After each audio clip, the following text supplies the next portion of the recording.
Friends, I don't know how many of you know Mumbai First, but I'll just very briefly introduce Mumbai First. First of all, on behalf of Mumbai First and our associates, the museum, Avid Learning, and the Kalagoda Association, I welcome you this evening for a journey of art, culture, and heritage.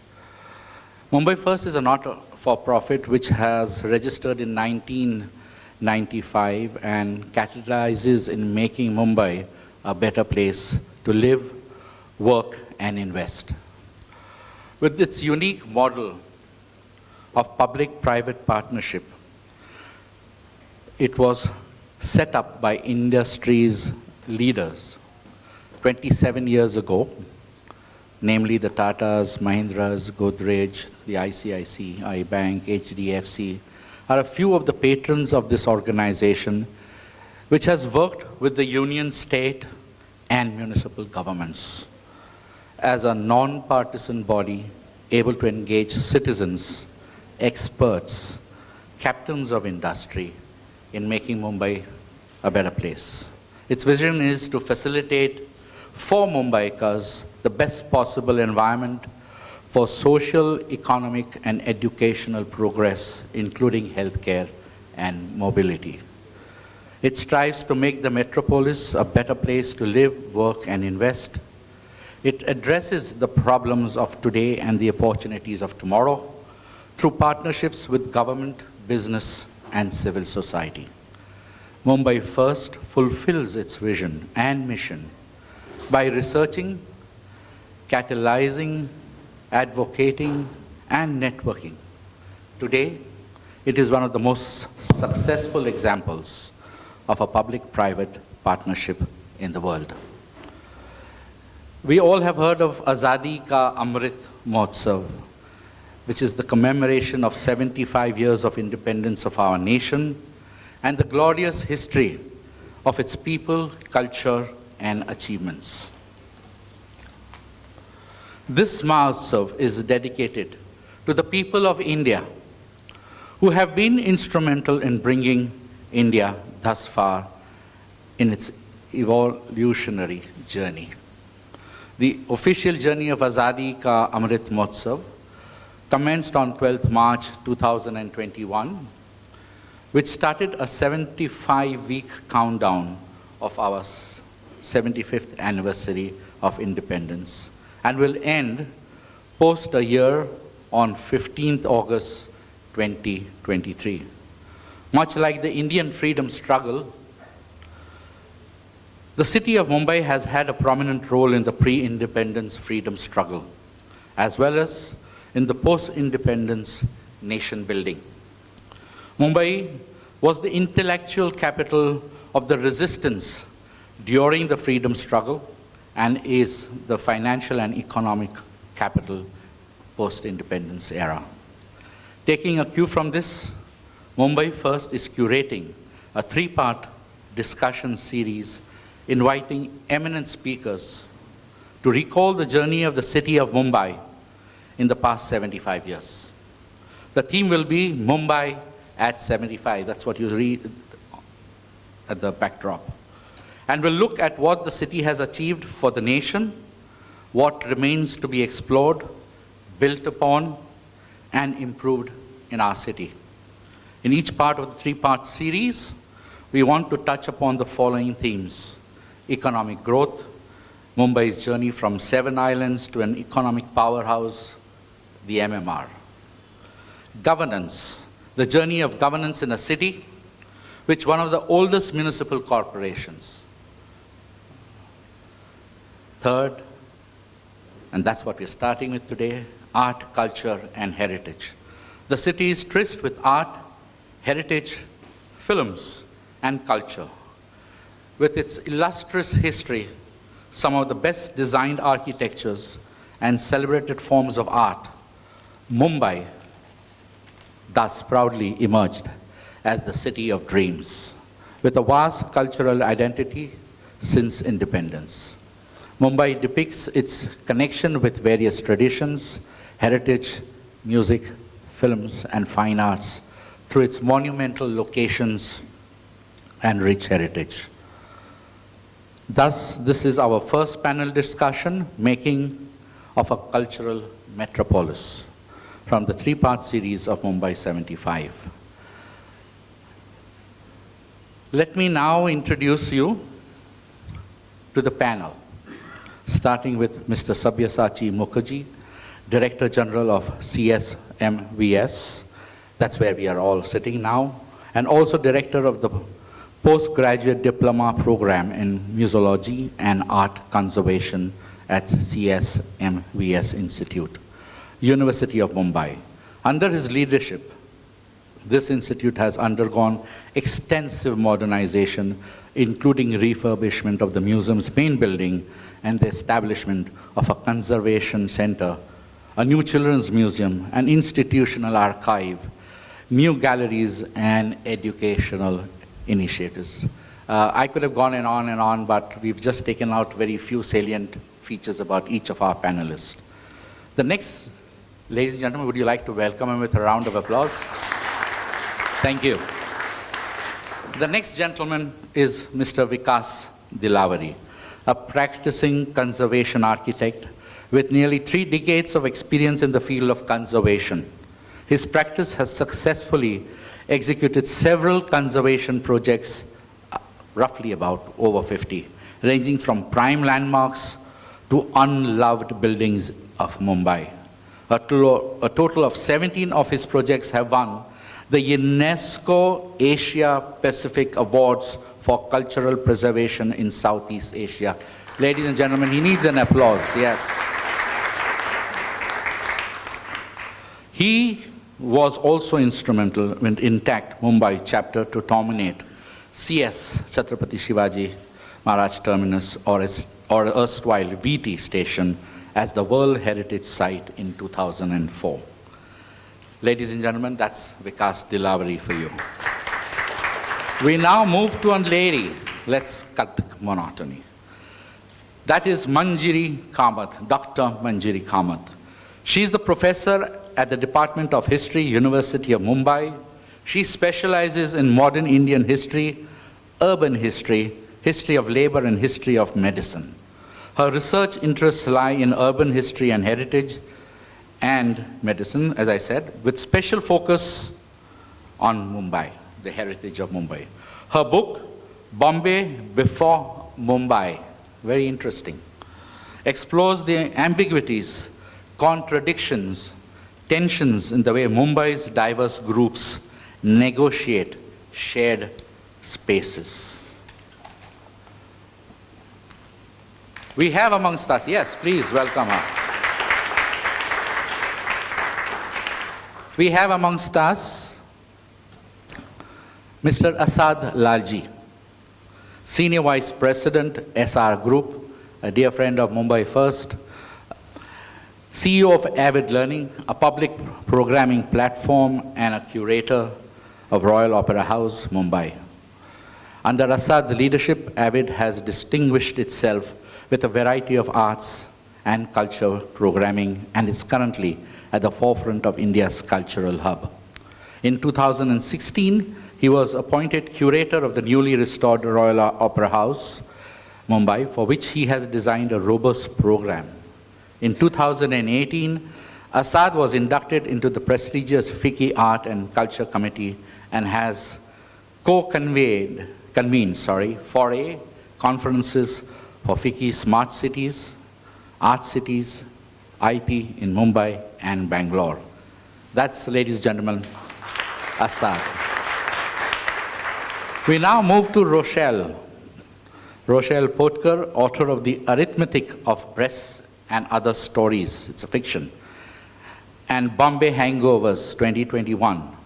Rochelle is the alumna of Iowa's International Writing Program 2015 and the Charles Wallace Writers Fellowship Sterling 2017. In her book Bombay Hangovers, she has portrayed stories that compulsively narrate the routine lives of the city's residents, Mumbai by night. She has also won the Pocketwala Cineston web series Idea Contest 2021 for Anthology of Bombay Stories slice of life. I like that.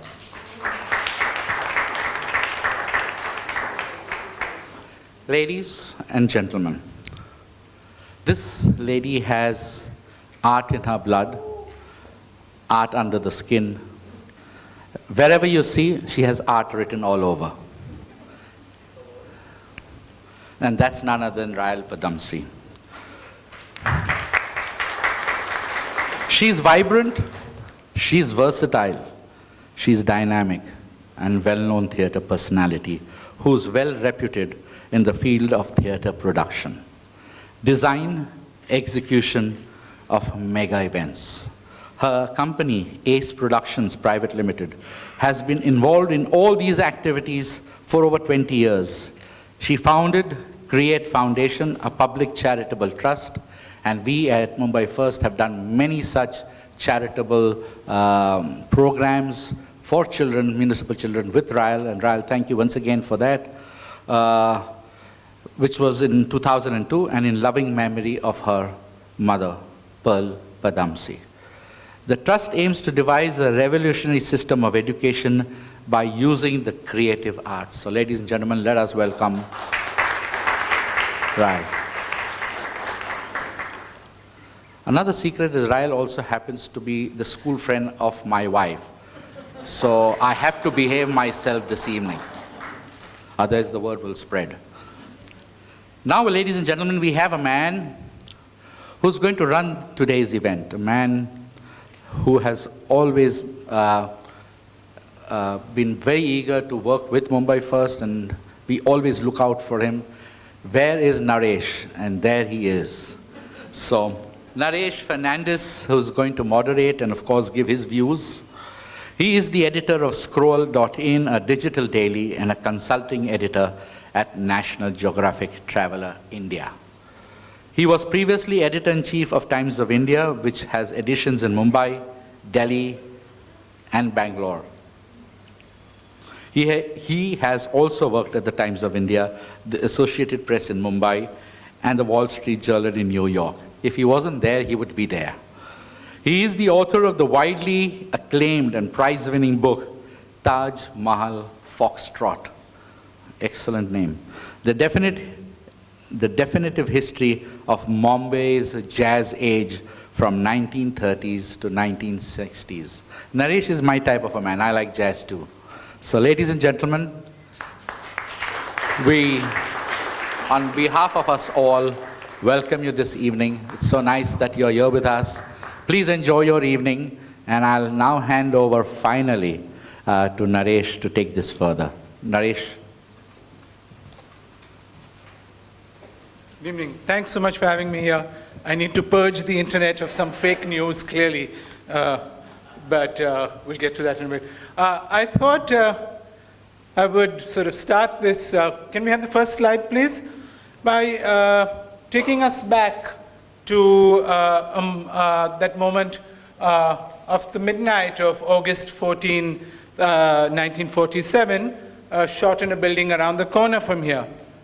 This bunch of dapper gentlemen on the stage at the Taj Mahal Hotel at Apollo Bandar, awaiting India's tryst with destiny. That's the hotel's resident band, led by a saxophonist in the middle there called Mickey Correa. They will soon be joined by members of another immensely popular outfit, led by a trumpet player who went by the name of Chick Chocolate.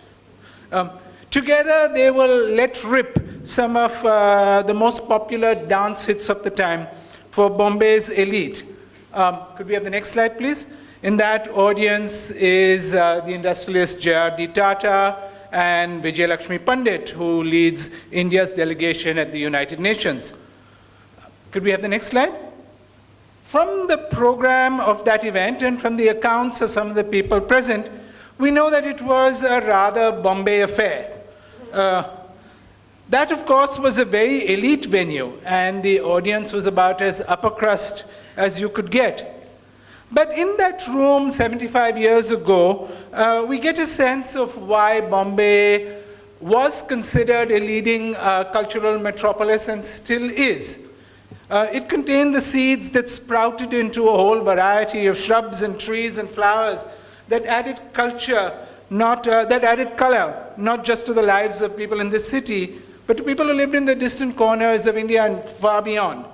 So to begin with, on the left, you can see a very Frenchified menu reflecting the city's propensity for mixing and matching ingredients and cooking styles, a propensity that still leads to the enthusiastic creation and consumption of dishes like Szechuan idli and cheese vada pav. But on the top, you'll see there's a note that reminds us that money couldn't always buy you everything. There was rationing in place, and the nation faced food shortages, so patrons could only order 2 dishes. Also on the program was a variety of items, and an independent ballet, as you can see, an independence ballet presented by Shireen and Khurshid Wazifdar, pioneering Parsi sisters who were prominent classical dancers of the time. In addition to performing in India and abroad, Shireen Wazifdar would, in a few years later, in 1954, do the choreography for a Hindi film called Mayur Pank, and Khurshid Wazifdar would appear in that movie. We don't know if the men they were going to marry were in that audience, but I'd like to think they were. Shireen Wazifdar's husband was the writer Mulkraj Anand, who was among the early Indian writers in English. And Khurshid would go on to marry the artist Shivaji Chavda. Could we have the next slide? And he was best remembered, this is Shireen Wazifdar. And the next slide, this is a painting by Shivaji Chavda. He would be best remembered for his vibrant pictures of dancers. I think he had a little inspiration at home. But we know for certain, even if they weren't in the audience, next slide please, that in the audience was this brooding young man, the journalist D.F. Karaka, and he left a vivid account of the event. He worked for the nationalist newspaper, the Bombay Chronicle. And he writes that as it neared midnight, the lights in the Taj ballroom were dimmed, and he stepped forward to make a speech. He said, "Today we join the community of the free peoples of the world. The flag which was once the symbol of rebellion is now the flag of the people. Let us hope that under it, this great country of ours will find peace, dignity, and greatness again." Then the lights flooded back on, the crowd cheered, and the jazz band launched into a jaunty version of Jana Gana Mana, which was not yet the national anthem, it was still the national song. We have another account of that evening by Shahrukh Sabawala, who worked for the Free Press Journal and whose brother was the painter Jahangir Sabawala. He writes that the street outside was a sea of dancing, singing, gulal throwing humanity. That happy throng, reports say, were throwing their Gandhi caps into the air and singing Jai Hind, somewhat improbably to the melody of the old Irish music hall tune, "It's a Long Way to Tipperary." And then, in a little while, the Taj decided to throw open its doors, and the crowd flooded in. They were all served cups of tea and a snack. The next slide. Karaka would go on to write pioneering English language novels and penetrating non-fiction books about post-independence India. And those jazz musicians we saw in the first slide did their fair share in helping the city develop its reputation as one of the world's leading cultural metropolises. Can we have the next slide? They would play swing at the Taj and other elite venues by night, but by day they filled into the Hindi film studios and helped create the soundtracks that millions of Indians love. This is, I don't know how many of you all can recognize the people in that. That's Mohammad Rafi, Lata Mangeshkar, C. Ramchandra, and that is Chick Chocolate, whose real name was Antonio Xavier Vaz. We don't know who the little boy is. So if anybody knows, tell us. I'd have loved to be at Apollo Bandar on that night of August the 14th, 1947, to witness for myself that fleeting moment that tells us something important about how our city came to gain its reputation for being an important cultural metropolis. I'd have loved to drink in the excitement of a nation faced with endless possibilities, to be caught in the churn of cultural forms, elite and street, feeding off each other. That makes our city so unique. I'd have been thrilled to witness, even for a brief moment, the collapse of social boundaries that's so essential to creating a vibrant cultural metropolis. But now onto our stellar panel. I'd like to begin by asking Asad Lalljee to give us a sense of his work over the last few years and how he sees Mumbai's position compared to some others in the country as a cultural metropolis. Thank you, Naresh, for putting me on the spot, being the first one. That's a tough act to follow after that. But thank you to Mumbai First and to Mr. Mukherjee for having us here. It's an honor and a pleasure. You know, I'm a newbie compared to all these veterans. I mean, the beauty of this panel is we at Avid have worked and collaborated with everyone on this panel multiple times.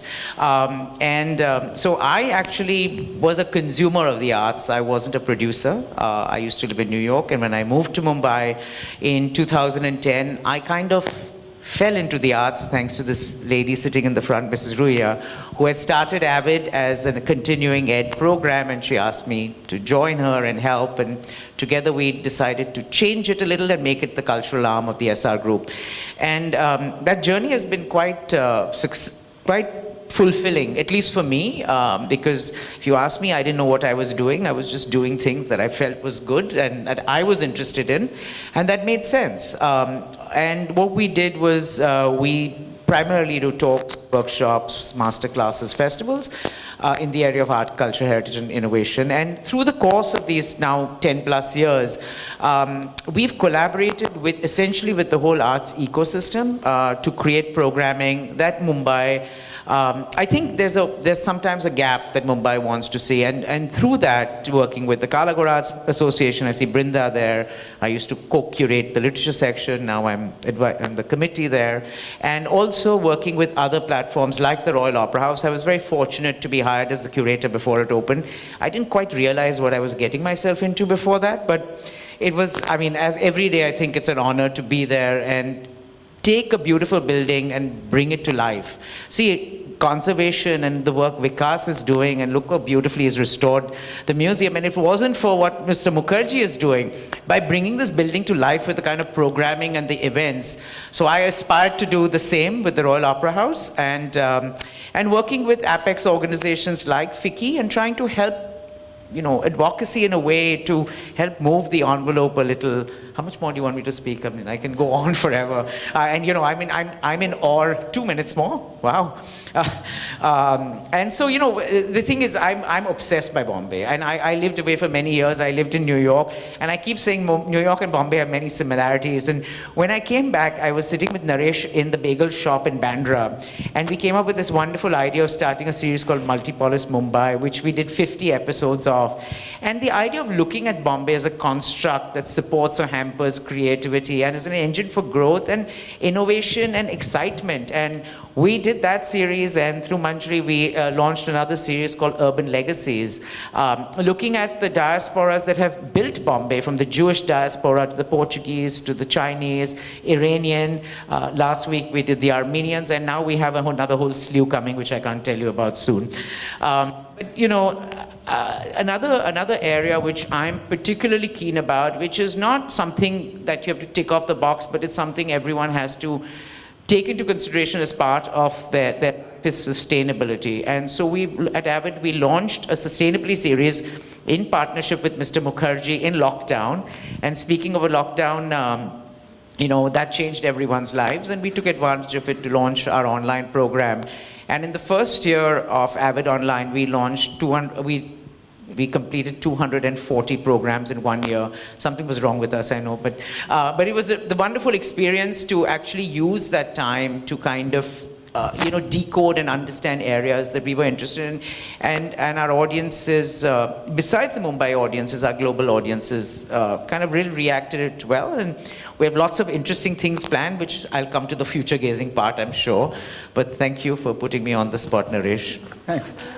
Manjiri, Kamat, I wanted to ask you about the elements that go into the making of a city's culture, especially with relation to your work on workers in Bombay and also Sholapur. Thanks, Naresh, and again, delighted to be here, and thanks to Mumbai First and the museum, along with Avid Learning, for the support. What I would like to say here in connection with my work on Mumbai's history and heritage as also labor, that if we look at the history, or kind of in brief, take an overview of the history of Mumbai, what we find is at every stage, the heritage and the buildings have grown along with the various milestones, economic, social, political, in the history of the city. And in that sense, a major common thread which I see is the public-private partnership in the city, in the sense of businessmen taking interests in petitioning for a university, in the starting of the railways, and it goes on.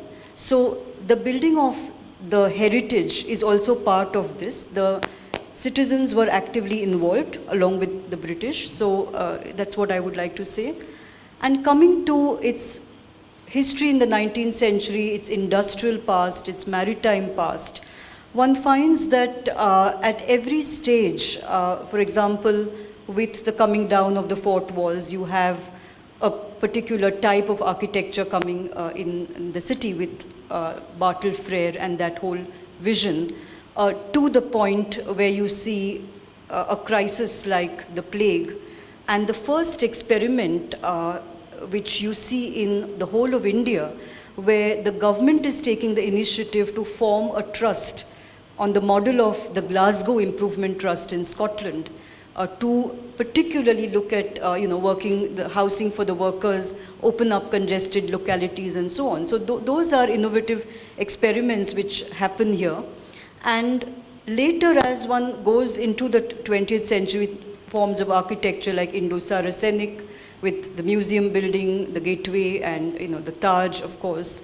And later one finds the Art Deco. But what we see here is that at each point there is a context in which the heritage of the built heritage of the city has been built, and again post-war you find a particular style coming from Paris to Mumbai, and that's the Art Deco.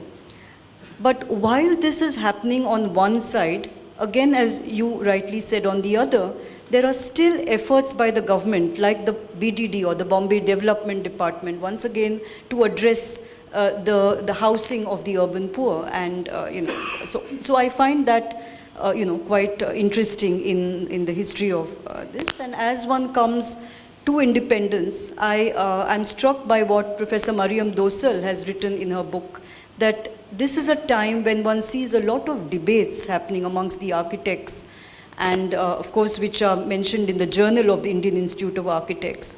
But what she sees, and I find that quite important in terms of the theme of this panel discussion, is that kind of debate and discourse, once you come to the 1950s and 60s, is on the ebb, so to say. So I would, stop there, because I think later one can go into the last 75 years. Thank you.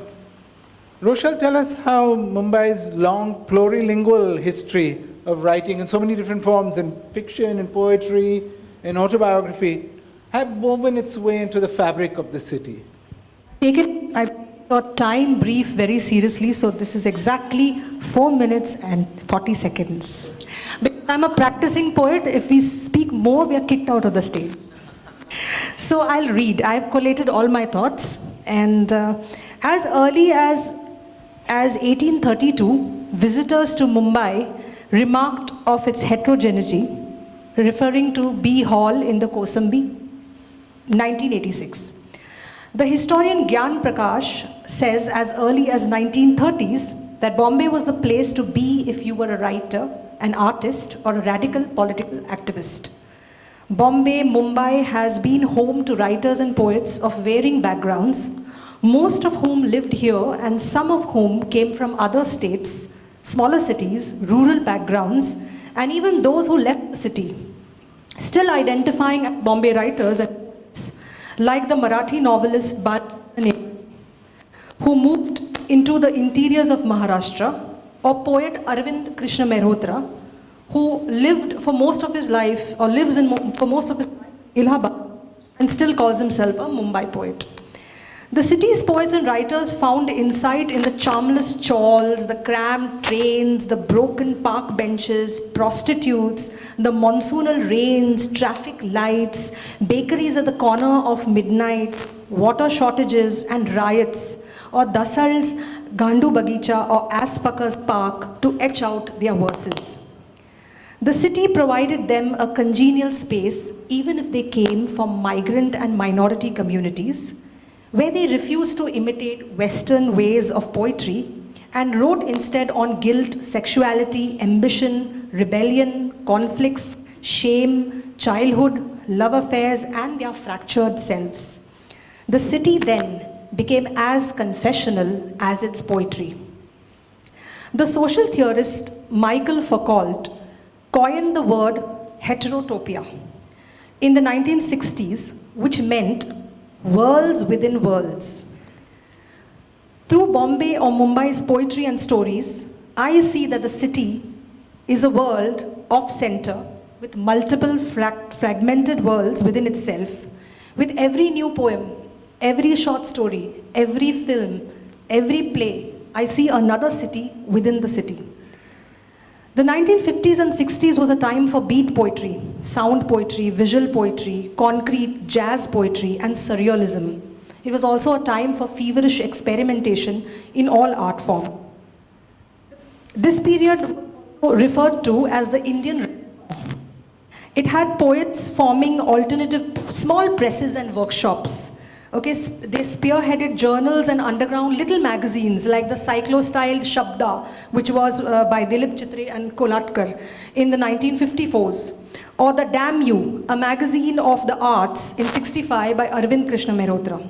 It was modeled around the American publication of Fuck You, a magazine of the arts. Then Dionysus in the 1960s and the small publishing cooperative, the Clearing House in the 70s.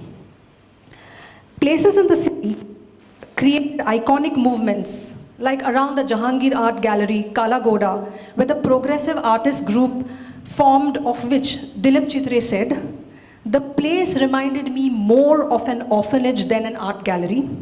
We often lodged together in small congested spaces and lived in self-conscious literary bohemianism." While St. Xavier's College had many poets teach and study, the Rahasya Ranjan magazine office had rebellious poets, novelists, and publishers who met to plot the downfall of the monoliths of the Marathi literary world that had outlived their usefulness. The bilingual writer Vilas Sarang remembers the 1960s in the city as one of the best and liveliest periods in the Marathi literary history.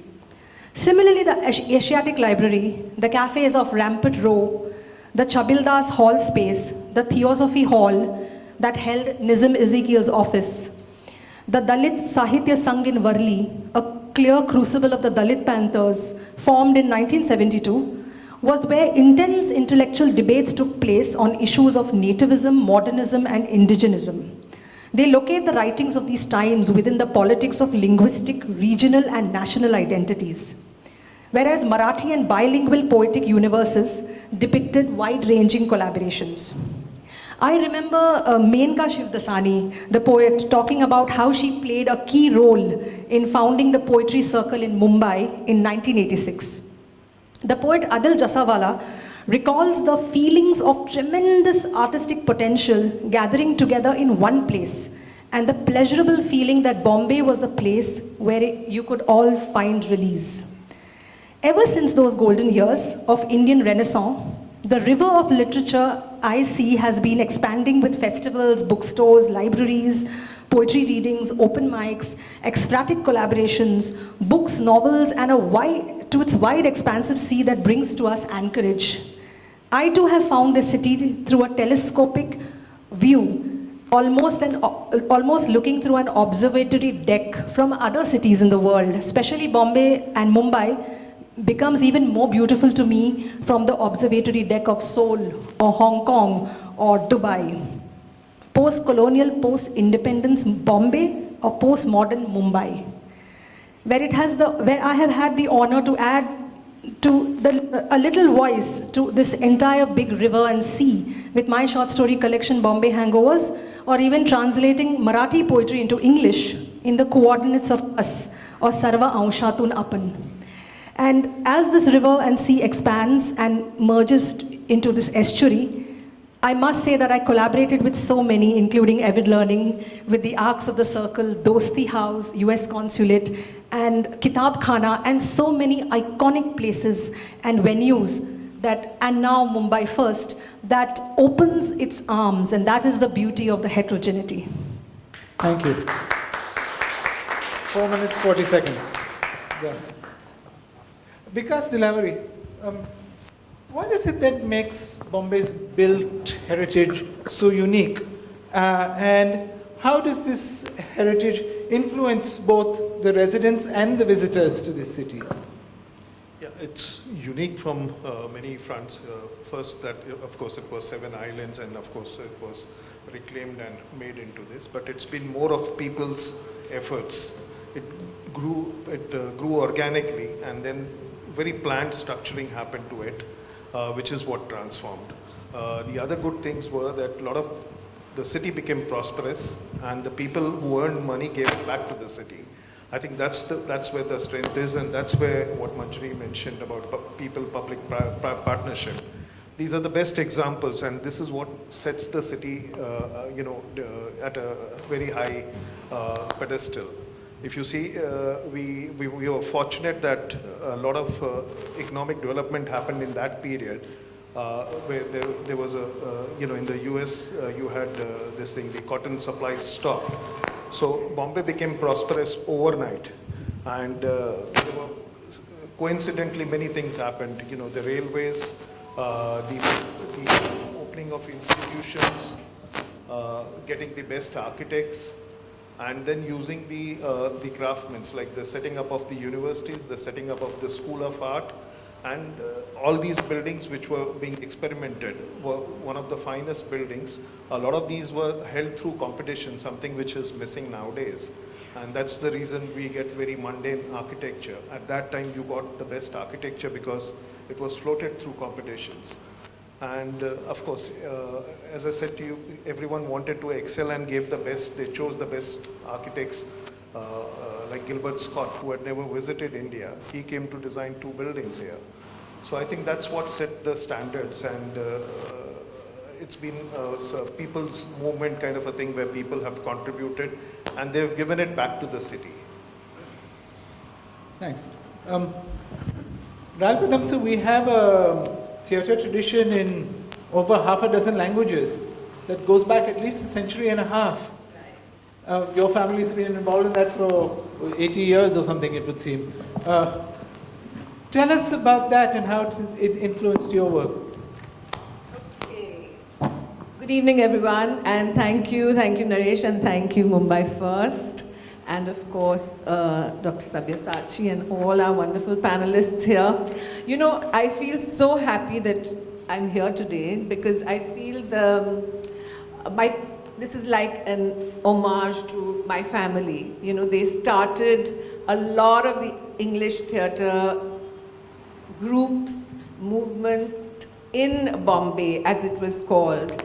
And I feel like I represent my parents, Paul Padamsi and Alec, of course, my uncle, Ibrahim Al-Qazi, my other uncles, Derek Jeffries, Amin Sayani, and Hamid Sayani, who were all part of the cultural fabric of this wonderful city for, almost 75 years, you know what I'm saying? They started in the 1940s. My uncle Sultan, also known as Bobby Padamsee, some of you all may have heard of them, some of them may have engaged with them. So Bobby actually started the first English theatre group, and he started it in our ancestral home at Kulsum Terrace in Colaba. And there were not really very many spaces to perform, because at that time I think the British were mainly performing, and I think he took objection to that. And he said, you know, we're going to start the Dramatic Society in St. Xavier's College. And from there on, you know, spurred so many different drama groups that, you know, in different languages that, you know, did some very prolific work. So just to give you a kind of idea, so originally there were no spaces to perform, and they performed at the terrace of Kulsum Terrace and Chotu Terrace, which were both our ancestral homes. People came to the terraces, you know, engaged in this theatre. There was all kinds of wonderful things happening. Everybody took part in the costuming, the propping, everything. So it was a huge kind of almost cottage industry, but it gave voice to a lot of creativity at that time. And I think that was the first time that this was happening in Bombay, in the English language.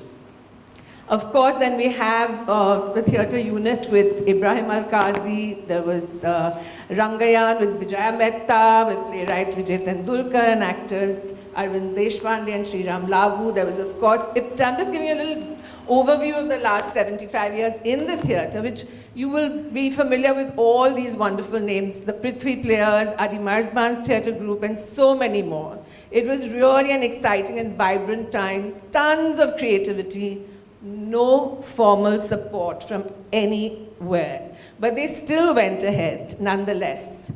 And they, after they did all this performing, they moved on to lots of different theatres that did come up, which was the Bhullabhai Desai Auditorium at Marine Drive, and there was the Bhullabhai Desai Centre, of course, at Beach Candy, which lent itself to amazing kinds of creative expression, which I think Al-Qazi was very much a part of. There were the artists, the musicians, the dancers, everybody. It was just a fantastical time. Of course, there was Ravindranath Mandir, Tejpal Auditorium, lots and lots of different theatre spaces that came up.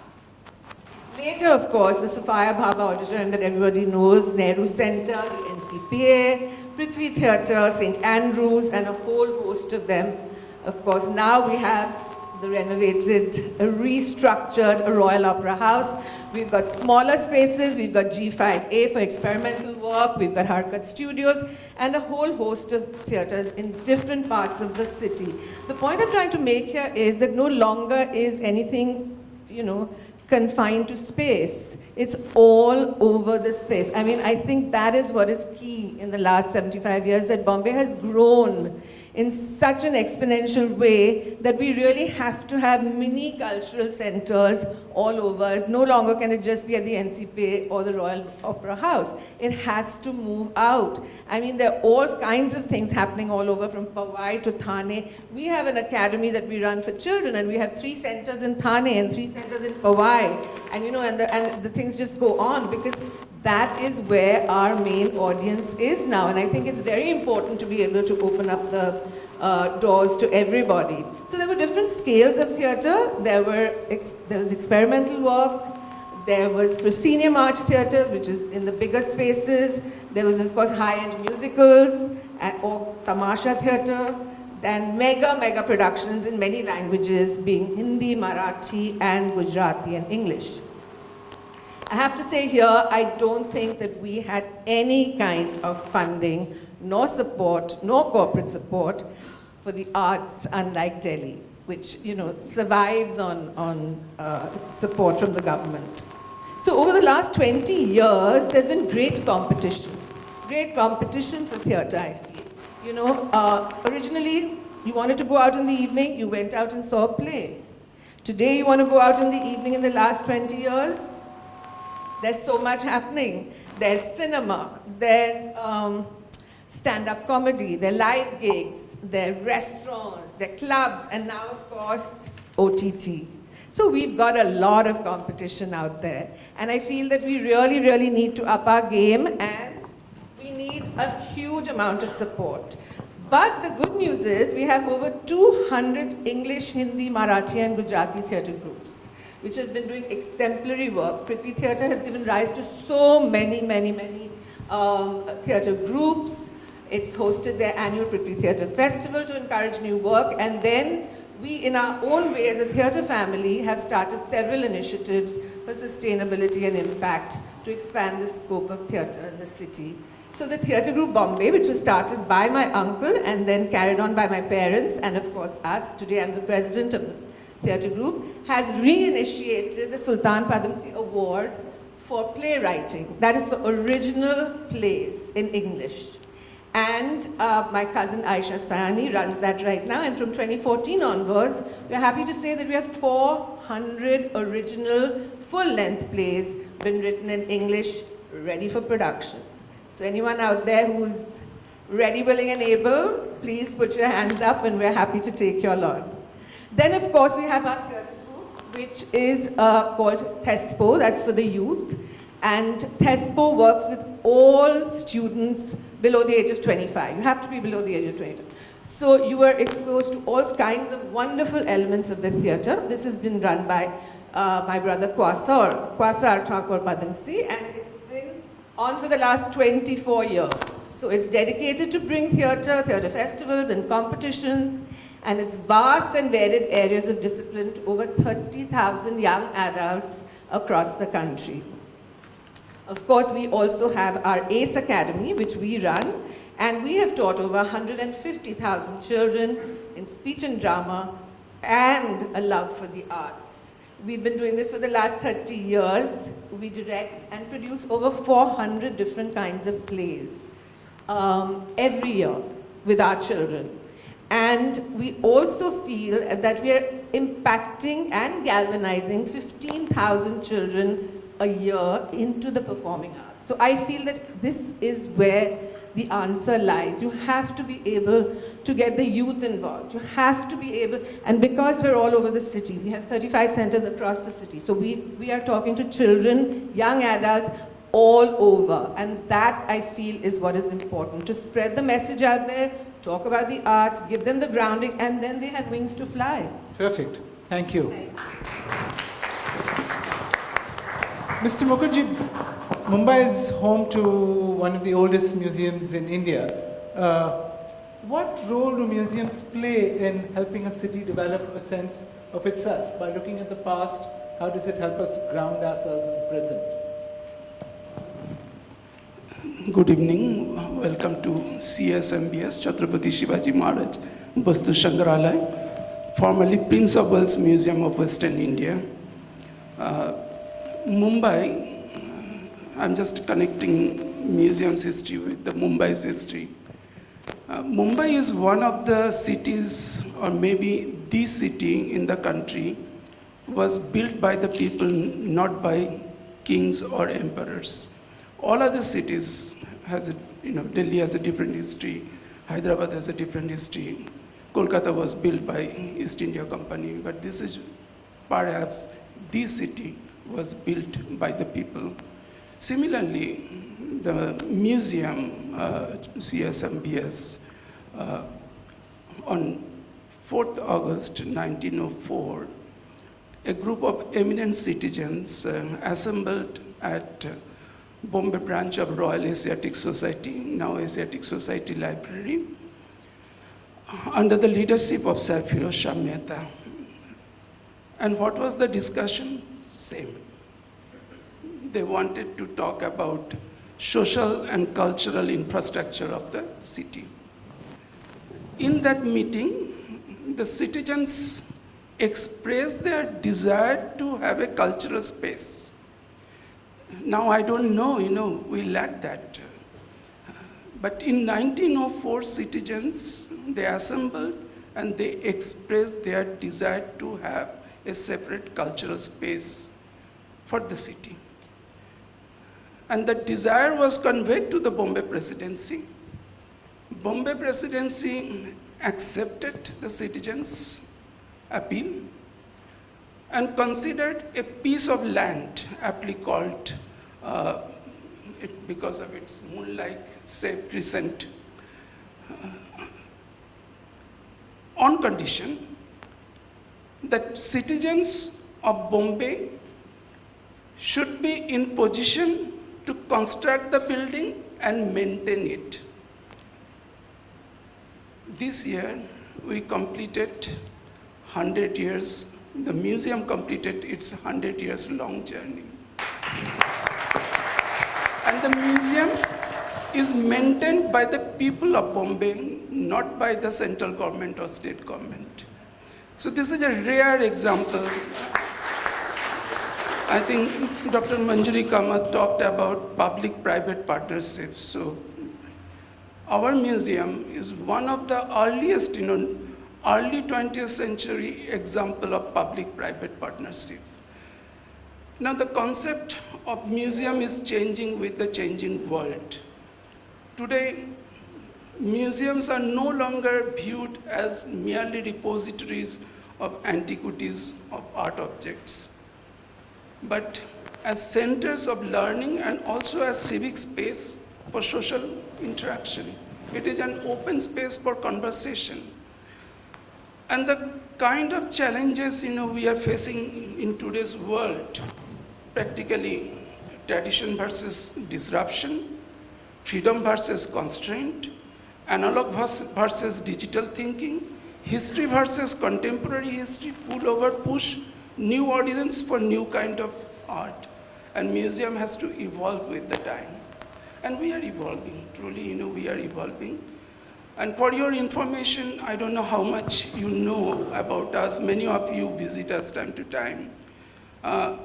We are perhaps the museum in the country where you get to see prehistory, from prehistory to modern and contemporary under the one roof, which is very rare in our country. And besides Indian art and culture, you also get to see other cultures, which is also very rare in our country. In most of the museums, Indian museums, when you visit, you get to see only Indian art. But here, thanks to Tata Brothers, they donated their entire collection as gift to the museum, so we get to see other cultures. And now, that cultural institutions, were created in different period of time for different audiences. Then the ones they now have to serve. While in the past, mapping, collecting, and preserving cultural goods was one of major importance, today these traditional cultural institutes are required to connect with the society and represent the people they serve. So we are changing according to needs of society. And that reflect, all our activities, all our program. And the last exhibition we did, Woman is as Woman Does by Nancy at Kenya. So the kind of exhibition, the kind of education program, public programming, museum education department they are designing, one can understand how institute is evolving with the time. So this is something, I wanted to share, that the history of museum is the history of Mumbai. Thank you. I'm sure this has already sparked questions. Let's take some questions and then we can come back. The gentleman there, too. To the panel, because I was very pessimistic until and the museum chief described how much it is going. Otherwise, I was going to say that's where the culture is, unfortunately. Other than the suburban expansion, but how is Mumbai First, Mumbai 75, the other enthusiasts using the new medium of mobile, especially now that from work from home and remote exposed everybody to the benefits. OTT is still for the moneyed people, right? It's not everybody's cup of tea or wallet. That's the question.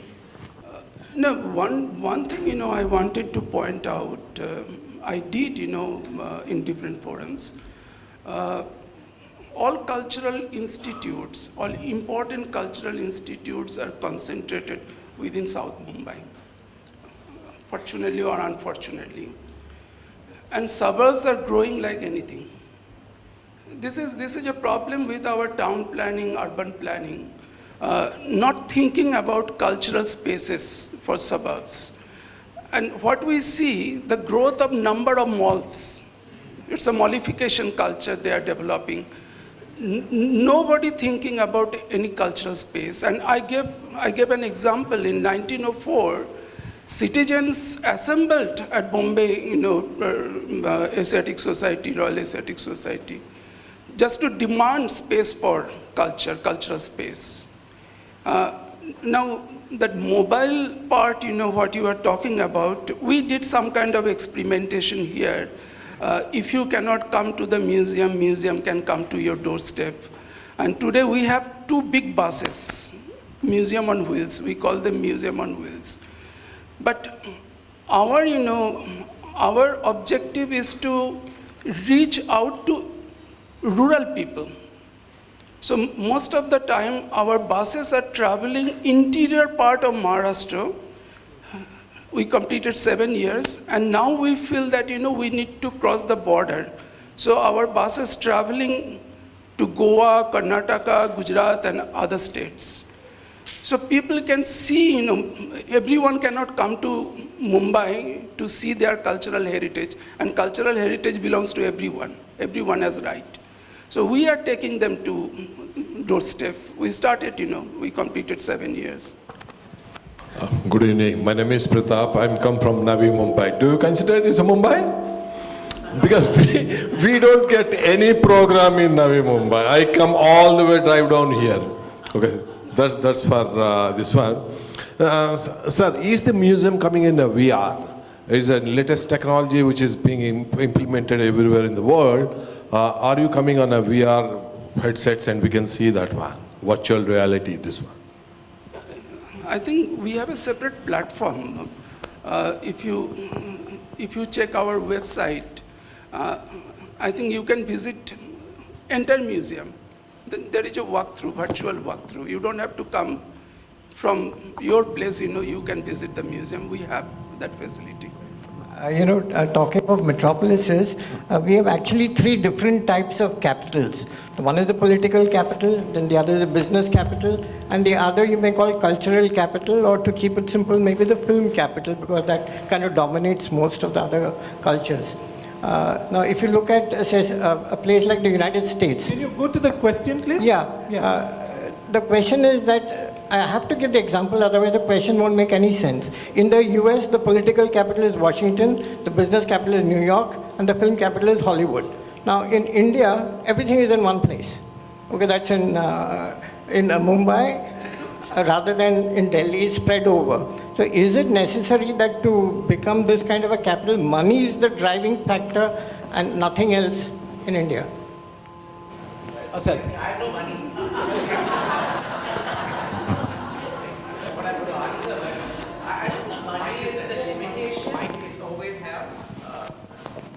So there's financial capital and there's intellectual capital and creative capital. I think those 2 outweigh, but obviously money is needed to what you do. And Bombay is unique. You can't compare Bombay to a Delhi or to a Calcutta. You can't compare a New York to a Washington. So each city is different. It has its strengths, it has its differences. Bombay is melting. I mean, just as we talk about London, New York being melting pots, so is Bombay. People come from all over the world with all the talent and their skills, looking for a platform where they're going to exhibit their talents, whether it's Bollywood, whether it's theatre, whether it's the music industry, and we've been talking only about English primarily, but there's so many regional languages and so much regional language theatre. So I don't think money is the limitation. Definitely helps. Vikas, we have this great architectural heritage, and yet, as you as you travel through Mumbai today, all you see is a sea of corrugated blue boards. Everything in Bombay seems to be in a state of reconstruction now. because of the coastal road, but also because of the change in the CRZ regulations. We've been quite good about designating first heritage buildings and then even heritage precincts. What are the challenges Bombay faces in preserving this unique architectural heritage? Okay, so let me put it clear that yes, it's a field which Bombay pioneered 30 years ago. The first heritage listing happened, but eventually in the passing of the decades, what we realize is we are losing a lot of heritage under redevelopment because of very strong legislations and things like that. What we had earlier, the intent and the purpose was much more better, but unfortunately, there was no incentives or no encouragement given to conservation. So redevelopment is only considered to be the alternative to kind of the problems in which the city has. Now this is where the opportunity lies, where Mumbai can demonstrate if there is a political will, if the people come across together, because we have reached our limitations. The infrastructure cannot cope up with this. So the idea is why not give repair a chance, good repairs. And that's where, people like me, conservation architects, when we restore buildings, we just find that it's easier, economical, and it's sustainable to conserve these. So I don't know why we want to pull them down. That's the first thing. The second thing is that we have a Rent Control Act. Now that's the major drawback for the entire city, because if you don't plow the money back to the building, it's not going to be looked after. And when it becomes deteriorated, that's where the builders come in, and that's where everyone starts changing the kind of the dynamism, which the city was very well planned. It was planned, and it was for the city's benefit, like the City Improvement Trust and so many other things. Now it is greed-based, and it is only addressing individuals. The other challenge is, again, as I said to you, there is hardly any incentive given. Whatever examples and projects which we are doing are a part of public-private partnership, whether it is Kalagoda or corporate CSR. But it shows that there is so much of a potential, because the footfall which increases, the tourism potential which it brings. If you take the museum itself, you take VT station or CSMT, or you take Baudaji Lad Museum, these are examples when they were just done. The amount of footfall which has gone there, and it becomes on a tourist map.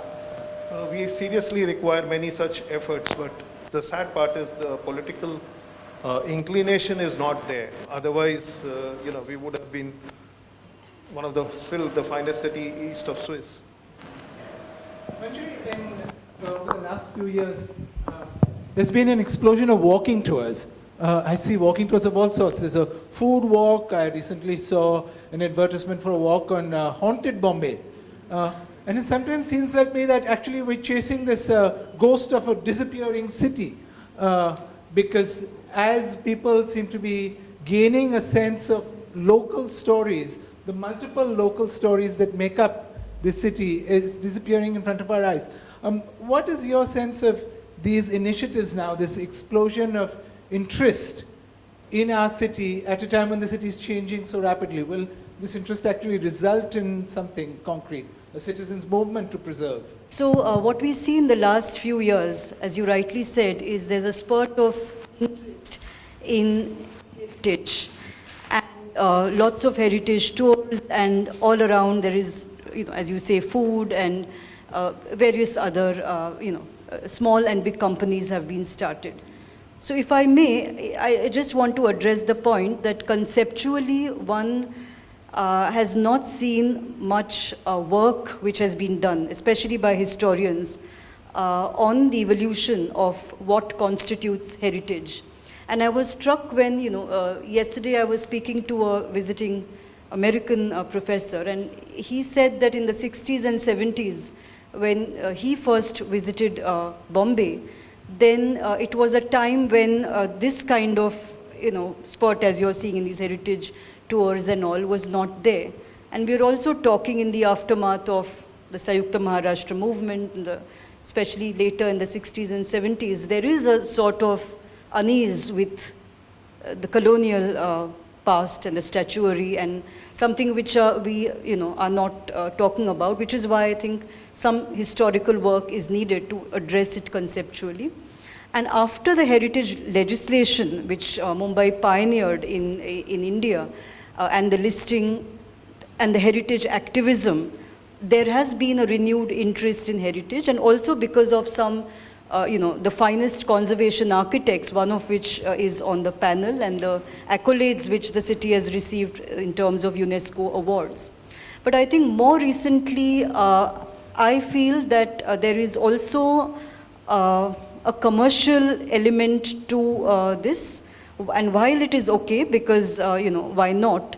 I find that under this, many of the, perhaps the historical authenticity is perhaps not known, let's say in iconic buildings such as our university or many of the other buildings. There is an architectural history as well as, a history to it. So we don't know how much of that has been tapped, because they at the most may read 1 or 2 coffee table books and then, do these things. So I think that needs to be looked into. What I see would be a good way ahead is for the youngsters, especially we have so many colleges and our university students where we teach these courses, where if they are trained, even if it is at the Maharashtra tourism board level, if that kind of collaboration is seen, I think that would be wonderful. Can I just add to that? Actually, today, someone just sent me this Instagram post, which I thought was quite topical to mention here.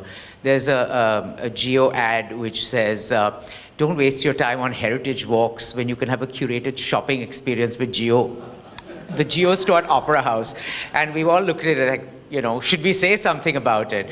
But it just added to this question, so I had to share. But capitalism at its best. Rochelle, what structures would you like to see in place that would allow Mumbai's writers to play a greater role in the life of the city? When I look at the poets and writers, they usually come awake like stars during festivals, during their book launches. But I want I want the city to have a permanence in terms of literature. Like what I saw when I went to Iowa, wherein you actually had a visceral, visual experience of literature. I mean, I'm not just talking of the manholes that had proverbs engraved on them. I think first we need to have the manual scavengers out of those manholes, and then we can think of engraving them. But park benches had proverbs. I'm not talking of only that. I'm talking about a viscerality of literature and art. It's not only seasonal, it's not only when the festivals come by, it should be an everyday affair. So, because this is a capital, this is the financial capital of the country, I was wondering for poets and writers, where are the equivalent Booker Prizes, the Nobel Prizes, the equivalent Pulitzer Prizes, for across all art forms actually. Poetry is as poor a cousin as theatre. We function mostly on zero budget. So where are all those plum prizes? Because we are such a rich city, where are those, where is the patronage for arts? And where is this collaboration that doesn't have to worry about money? When we are such a rich city, why are we always worried about money? Why can't our ideas run on that? So I am thinking about this. And yes, I do have another idea, but is it another round coming on stargazing? Or I should say it now. All right. I was thinking when the gentleman spoke about, you spoke about VR, I thought Virar, because you said north. And I was wondering, we have not used, the sea. I was thinking of a sea breeze poetry festival. You cruise from that part of the coast to this part of the coast. Take all your ROI Mumbai, because you want your ROI, but let us have a culture that includes the sea. If we can't yet use it for transport, at least yet let's use it for festivals. In fact, Struga in Macedonia has poets read on a river where there are around 12,000 to 15,000 audience also in boats or on bridges listening to the poet. Now just imagine if we could do that to Bombay or Mumbai, because we have the bay with us and we have those twinkling lights with us. So why don't we have a sea breeze festival? That's an excellent idea to float. So there is a street art festival which is going to happen at Sassoon Dock, and I'm actually part of the advisory committee, so I'm going to invite you to recite some poetry in the middle of Sassoon Dock in January and February of this year. So your wish is granted. If I may just, one sentence to say that if these heritage walks would have translated, just to give an example, suppose the Khotachi Wadi, Anantashram is not there, but you now have a reinvented space where, 47A. So if all this could translate into better heritage conservation of the precinct, then I think that would be great. And I think that in a way would be the way ahead. Yeah. Rahul Padamsi, I know that organizers often complain that the red tape that's involved in organizing events. Tell us about some of these challenges and what you'd like changed. Okay, you have 2 minutes to tell us all your woes.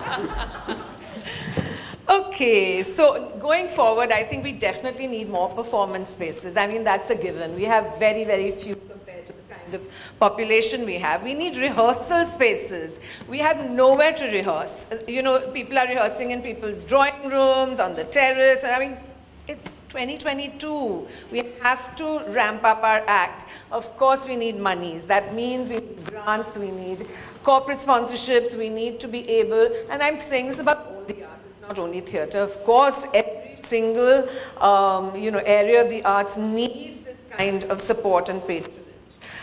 We need no GST, that is for sure. 101%. It kind of deters people to come to the theatre if you have to pay almost 20% over your ticket price to just come and see a play. It's ridiculous. I think the arts should be banned from all GST. We must have performing arts festivals. That is key. That is key. And I feel that we should really divide Bombay into our 227 wards and make sure that we do a lot of community theatre. That is where the magic is. That is where you impact people. That is what sustainability is about. It's not only about 3 and 4 theatres in this city, having plays for 1,000 people or 800 people. That's ridiculous. Look at the kind of numbers we're talking about. So definitely community-based theatre, places to express yourself. I'm sure all of you all would want to do something like that in the theatre. Even if it's just a question of having theatre workshops, or it's having a theatre reading, a visual enactment. You don't have to go into, huge amounts of budgets to perform plays. This is where it's at, guys, and we have to push for it. Of course, like I said, multicultural festivals and definitely performances at the iconic landmarks. Dr. Sabyasachi, we've seen such lovely music performances out here in the garden. We want to do a lot more theatre. There was fantastic stuff happening at the Gateway. Who remembers all those performances that were happening? Music, dance, everything. It was memorable. There's so many more monuments and spaces in the gardens. Why can't we have theatre in the park? We can have poetry in the park. Use our spaces. That's what's very important. And of course, definitely have discussions post the plays and the enactments so that you engage with your audience. It's not like we are sitting here and performing and nobody's really interacting with an audience. It has to be about engagement. It has to be about impact. It has to be about sustainability. And one last point I want to say, we as an organization believe, as he mentioned about the Create Foundation, we believe in taking everybody along with us. So we work with the marginalized, we work with the challenged, they all come together. We teach them, we engage with them, they are very much a part of our arts and culture engagement, and they perform on stages like the NCPA and the Sapphire and wherever, and the Royal Opera House. But that's what it's all about. We can't have this exclusive life that we lead. It has to be more inclusive. And I end. Thank you. Mr. Mukherjee, when you look out of the window of your office at this excellent institution, what do you think other cultural institutions need to do in order to really create a sense of a coherent cultural metropolis? See, one thing, let me share with you. In my 16 years professional life as head of the institute, we all realized there is a huge cultural hunger in the city. There is no second question. And at times, we feel how to feed them. That's the challenge, how to feed them. It is also true, though we are celebrating 75 years of India's independence, we could not create any new cultural space. And Vikas did mention, after 1861 American Civil War, Bombay made fortune from cotton trade. And most of the institutes, iconic institutes, what you see, they were established between 1850 to 1930, 35, 36. And the percentage-wise, I was calculating almost 85%. So 85% cultural institutes, libraries, archives, what you see within the city, they were built before independence. And this is something, we need to address. And some little research I have done, if you permit, what makes Mumbai so fascinating is the presence of people and its diverse cultures. But the unprecedented urbanization process over the past decades is now posing a major threat towards humanity and its surrounding. This is a threat to sustainability, both living and non-living.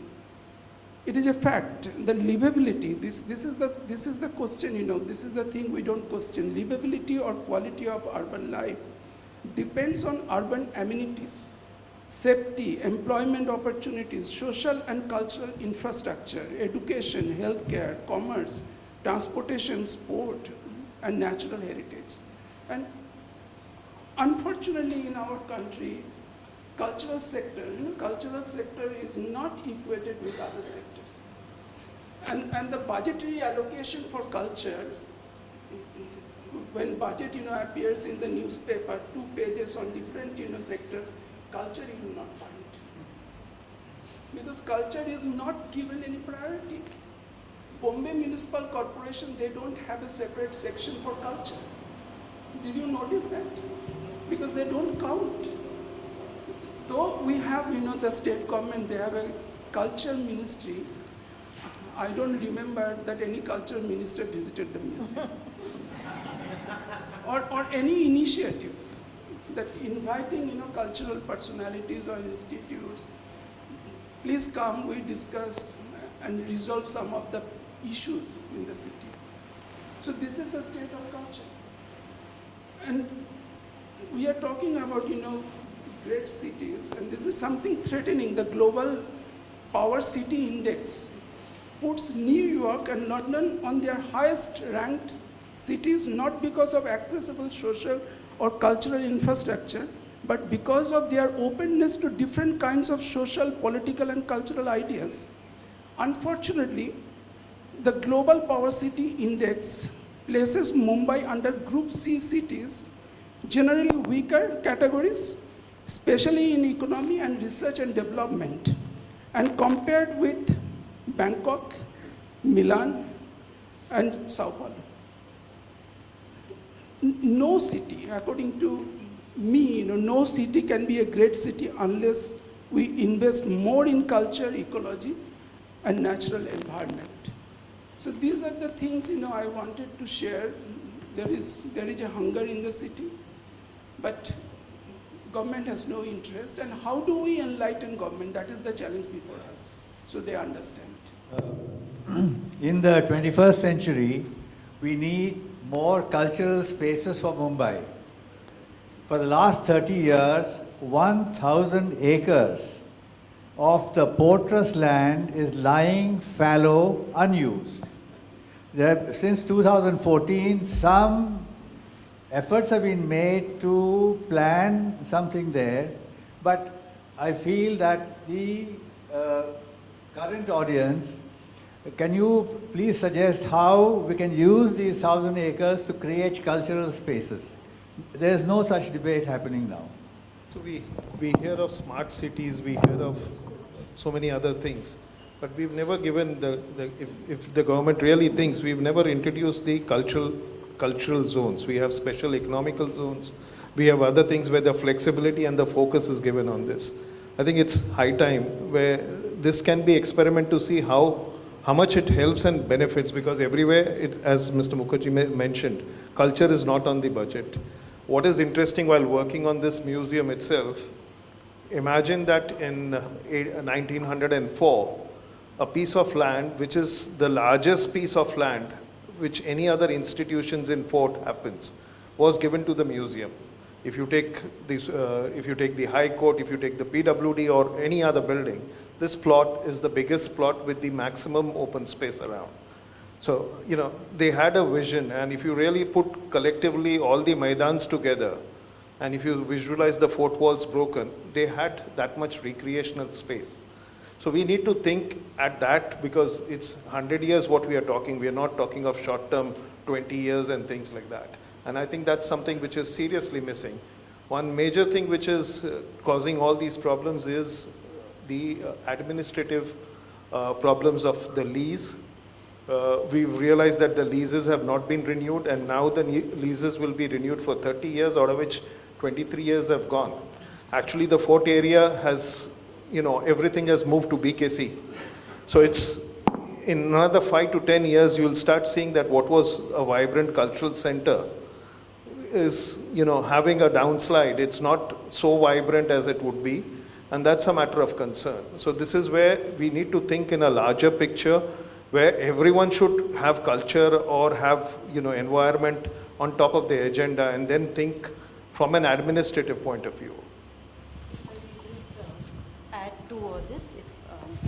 So looking at this, I think I'm trying to link this to tourism as well, the point which he has made, that I think the textile strike of 1982 and the aftermath is a major turning point for the city, especially the Workers' Theatre and you know, the Shahir Amar Sheikh and Adna Bahu Sati, and the kind of theatre and literature one saw there.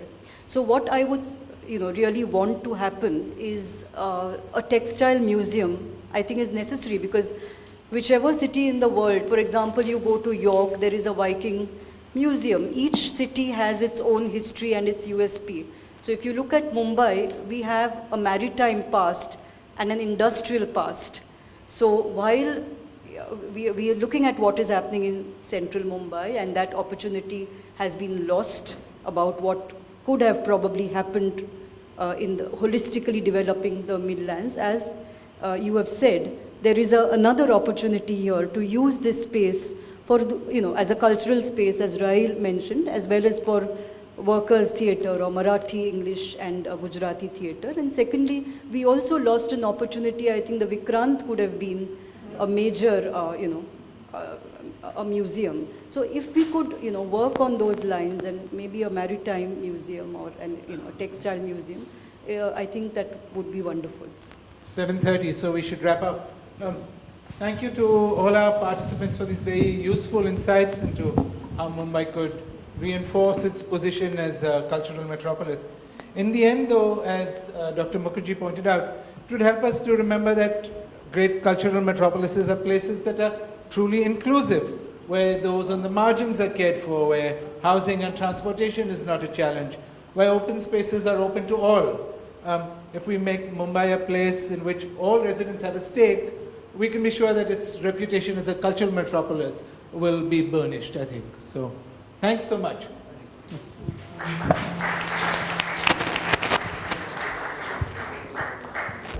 Thank you, ladies and gentlemen. Just a few minutes more for a vote of thanks, but before I embark on the vote of thanks, what an enlightening evening we had this evening. I mean, let me assure the participants and the panelists, Mumbai First is a platform which will collate all that you have said, all that you have suggested, and all that you put on your wish list. And we will try and make it happen. Just for you to know, Mumbai First in the last 26 years had conceptualized many, many years ago the metro. the Sea Link, the coastal road, the security cameras, and now the Trans-Harbour Link. And it's all happening now. So ladies and gentlemen, Mumbai First has the ball in his hand, but as you face, we too face certain frustrations. But the only difference is Mumbai First doesn't give up. It goes on and on and on. And let me assure the panel today that this is just the beginning of our relationship with Mumbai First. What we would like to do is have a small meeting in our office, convenient to all of you, run a few suggestions that have come up, and then make a nice docket and see that the appropriate authorities, the people of power, at the corridors of power, get to know what we want. And let me assure you, we can make this happen. The only thing that why it keeps evading us is each one of us goes and approaches them individually. And that's where they keep playing hide and seek with us. So it's now time for us to come on the same platform. Let's talk as a group, as people who believe in culture, art, and heritage, and that's how we can go about it. So thank you for being here. Thank you, ladies and gentlemen. On behalf of Mumbai First, I express my sincere gratitude to all the esteemed panelists, Mr. Sabyasachi Mukherjee, Mr. Vikas Dilawari, Dr. Manjiri Kamat, Mr. Asad Lalljee, Ms. Rochelle Potkar, and Ms. Rael Padamsi for sharing their thought-provoking and expert views in today's panel discussion. Must thank Mr. Naresh Fernandez for moderating this session so excellently as always. My vote of thanks would be incomplete without mentioning our supporters, Mr. Asad Lalljee, Ms. Dhwani Rele from the Avid learning team. Thank you. Thank you. For their constant support for this event, Ms. Himanshi Kampani from coordinating on behalf of the museum, and Mr. Mukherjee for graciously agreeing to provide us this iconic venue. Ms. Brenda Miller, are you here? Okay. Thank you for the Kalagoda Association and my team from Mumbai First. Thank you guys, led by Revati Gokhale. She was heading this program. I would also like to express my gratitude to all those who have extended all technical help, our sound, our videographers, Hunt Network, TV Network, for help in making this event successful.